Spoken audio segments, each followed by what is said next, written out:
Inilah truk BG 9562BH, muatan alat kesehatan yang sudah terguling di tengah jalan Alam Syah Ratu Prawira Negara.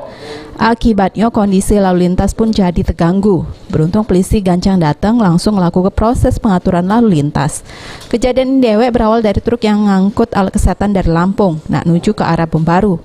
Pas di lokasi kejadian, tiba-tiba ada mobil belok ngejut, lalu sopir pun hilang kendali, terus banting setir ke sebelah kanan, sehingga akhirnya truk ini terguling di tengah jalan. Dan perkirakan malam jam 01.30. Sekarang ini kita bantu evakuasi untuk pindahkan barang. Penyebabnya Pak? Penyebabnya diduga mobilnya menghindar terlalu ke kanan, yang mana ada mobil keluar dari arah Polisi kanan dan masuk ke tarik jalan. Itu aja.